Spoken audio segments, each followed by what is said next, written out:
This video has been sponsored by MUBI. MUBI is an amazing online video streaming service that brings you incredible films from all over the world. Every day there is a new film, but each film is only hosted for 30 days. That means that there's an ever-changing catalogue of hand-picked films to suit anybody's taste, and you can watch them right on your laptop or take them on the go with a mobile device. Right now, you can get a 30-day free trial by heading over to mubi.com/100years. Few movies are as memorable, as engrossing, and as quotable as Casablanca.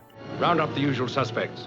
For many, it's the film that defines the golden age of Hollywood, a perfect storm resulting from the combined output of some of the finest artists and craftsmen working in the movies at the time. Every element of the film, its tight, darkly comic dialogue from the Epstein brothers, its beautiful cinematography from Arther Edson, the unmatchable star power of Bogey and Burgman, the direction from Micheal Curtez, all helped to push the film into its exalted status. Casablanca had a long and complicated production.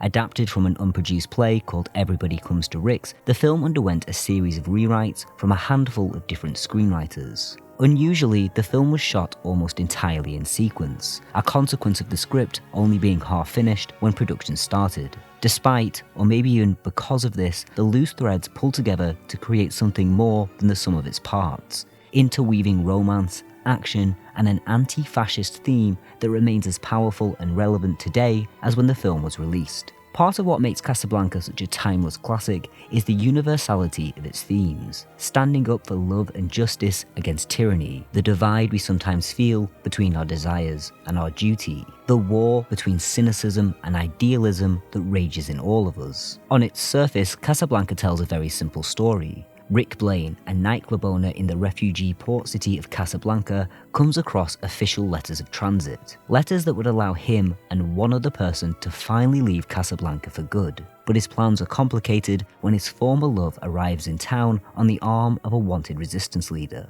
But deeper than that, it's the story of America, its multicultural roots as a beacon for those fleeing from tyranny, and its decision to abandon its isolationist policies and join the war effort. Let's take a deeper look at the themes and messages running through Casablanca, and what helped turn it from a film that everybody thought was just going to be a run-of-the-mill studio picture into the most beloved film of all time. Hello and welcome to 100 Years of Cinema. We'll be taking a look at one film each year from 1915 onwards to track the evolution of film over the last century.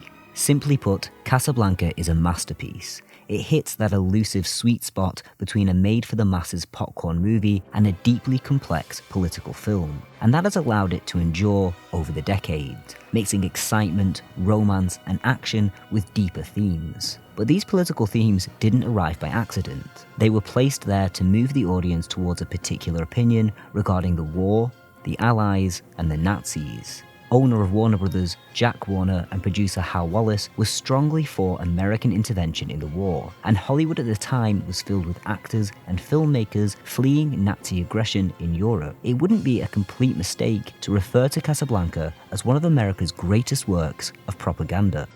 In order to truly appreciate the propaganda coming out of Hollywood in the early 40s, we first need to understand the general mood of Americans regarding the war when the film came out. Before the attacks on Pearl Harbor, most Americans were of the firm opinion that the US should keep itself out of the war. In May 1940, shortly after the Nazi invasion of France, Belgium, and the Netherlands, a Gallup poll recorded that 93% of Americans thought that no, America should not join the war effort. That number steadily rose as Axis aggression increased in Europe, but decisive support for the war didn't come until December 1941 with the Japanese attack on Pearl Harbor. Americans, still weary from the horrors of the First World War, suddenly found themselves deeply involved in a global conflict. Not only did the bombing propel America into the war, it also led to the establishment of the country's first propaganda agency, the Office of War Information.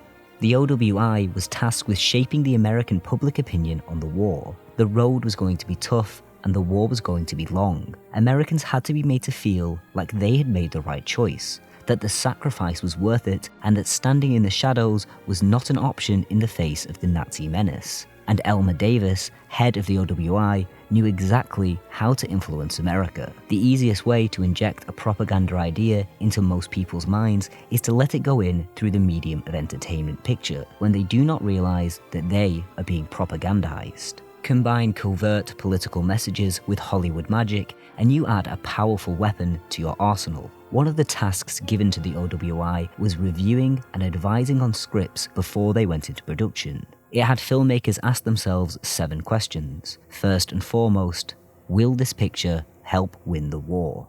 The OWI was responsible for commissioning documentaries like the multi-part Why We Fight, but it also influenced the development of films like Sergeant York and Caught in the Draft, ensuring that these films glorified the American way of life, depicted the enemy and their philosophy, and helped to illustrate what individuals could do on the home front to support the war effort. By the time that Casablanca went into production, filmmakers were preemptively tailoring their films to meet the expectations of the OWI. Beneath the action, romance, and intrigue, Casablanca is filled with pro-war themes, and chief among these is how it deals with the idea of isolationism. The very first moments of the film reinforce the political situation in which the story takes place. The Nazis have invaded Europe. The tyrannical regime has forced thousands of refugees to take a perilous journey through Europe and Africa to try to reach America. The film doesn't deal with the conflict directly, but the war and its effect on people's lives is put squarely in the audience's minds from the very opening scene. This is starkly contrasted to our introduction to the elusive and solitary Rick, seemingly oblivious to the troubles caused by the war. We first see Rick playing a game of chess, strategic and thoughtful, but crucially, he plays alone. No friends, no opponents. In this one shot, we're presented to Rick as a symbol of isolationism. However, we're quickly given a small insight into the dual nature of Casablanca's favourite saloon keeper when he turns away a man from his private gambling room. We aren't given a particular reason why Rick turns him away. Do you know who I am? I do. You're lucky the bar's open to you. Only that the man is a German banker, and that maybe Rick has been fighting tyranny for a while. You know, Rick, watching you just now with the Deutsche Bank, one would think you've been doing this all your life. Now, what makes you think I haven't? Despite this early glimpse into his true character, Rick's dedication to isolationism is reinforced again and again. I stick my neck out for nobody. A wise foreign policy. But as the story continues and the aggression from the Nazi Major Strasser intensifies, the veneer of Rick's cold isolationism cracks and his inner interventionist breaks through. First, he helps a young couple win at roulette, giving them the cash to secure an exit visa and allowing them to bypass the corruption of the Vichy government. You tried 22 tonight? Next, he allows the house band to perform the French national anthem, La Marseillaise, to drown out the patriotic German troops. A dramatic act of rebellion against the occupying forces and a symbolic shift in the formerly neutral character. This is a pivotal moment. In just the scene before, Rick has refused to allow the revolutionary Victor Laszlo to buy the letters of transit on the grounds that The problems of the world are not in my department. I'm a saloon keeper. But upon seeing the duel between two ideological forces, the combined strength of the refugees from all nations in standing up to the Nazi forces, and the power of Victor Laszlo as an inspiration to fight against fascism, Rick firmly decides his place in the fight. And finally, he takes direct action. He guns down Major Strasser, sacrifices his own happiness to ensure that Victor and Ilsa board the plane to America, and wanders off to take up arms against the enemy. Rick's transition from being an isolationist to gunning down a Nazi major happens gradually throughout the film, and crucially, it mirrors the popular American sentiment in the lead up to the war. The story of Rick is an idealized version of American intervention. Both had a history of standing up for justice, but after being wounded, they were resistant to join another war. But when the Axis aggression becomes too much to bear, and seeing the cruelty suffered by those at the mercy of the fascist regime, they decide to join the fight once more. Crucially, Rick's past as a romantic idealist is constantly shown to be bubbling just beneath his cynical exterior. In 1935, you ran guns to Ethiopia. In 1936, you fought in Spain on the loyalist side. I got well paid for it on both occasions.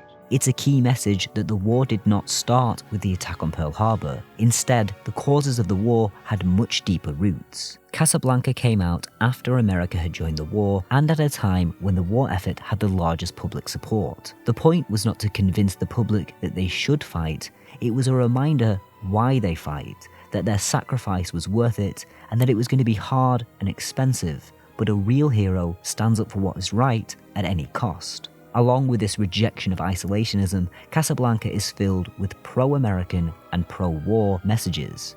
Rick's Café Americana serves as a melting pot of different nationalities from all over Europe. It's a clear demonstration of the power that comes from international alliances and at the same time a condemnation of the kind of nationalistic policy employed by the Nazis. This point is hammered home when the refugees from all nations band together to drown out the German soldiers. A scene made all the more poignant due to the fact that most of the extras were genuine refugees from war-torn Europe.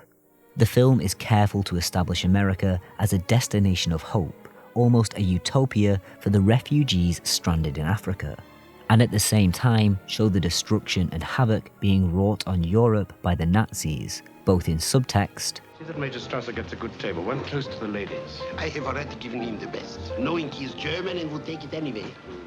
And more directly through the occupation of Paris. What is a beautiful town of romance and adventure later becomes a nightmare at the arrival of German troops.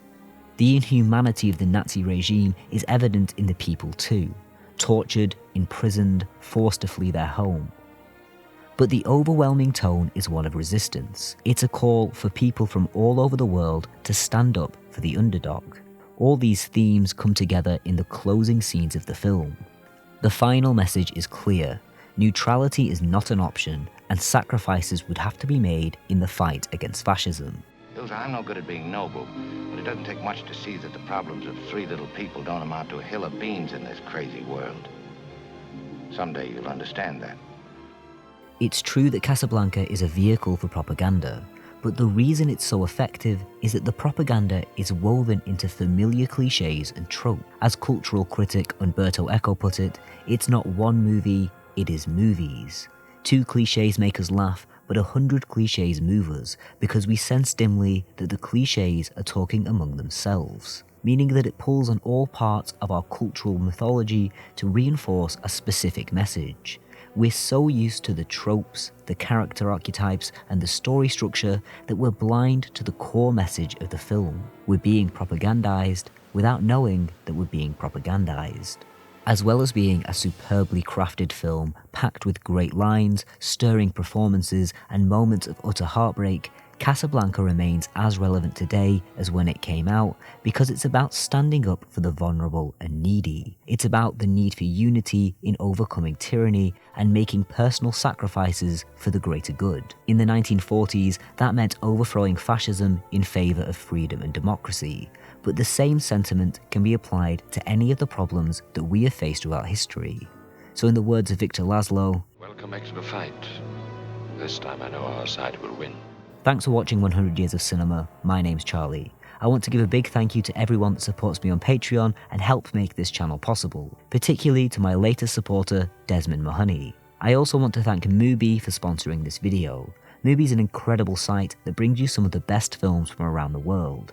They bring you a new film every day, so there's always something interesting to watch. It's a great place to discover new and interesting films, and they do a fantastic job of shining light on spectacular cinema that otherwise might find it hard to land a wider audience. If that sounds good to you, you can check them out and get a 30-day free trial by going to the link mubi.com/100years. You can find that in the information box below. I adore Casablanca. It's my absolute favourite film, but what do you think? Does it live up to its reputation as one of the greatest films ever made? Let me know what you think in the comments below. You can check out more of my videos by clicking the links on screen, but also be sure to check out a recent video from Jack's movie reviews on Casablanca and story structure. Subscribe to this channel so you never miss a video, and support me on Patreon by clicking on the link on screen.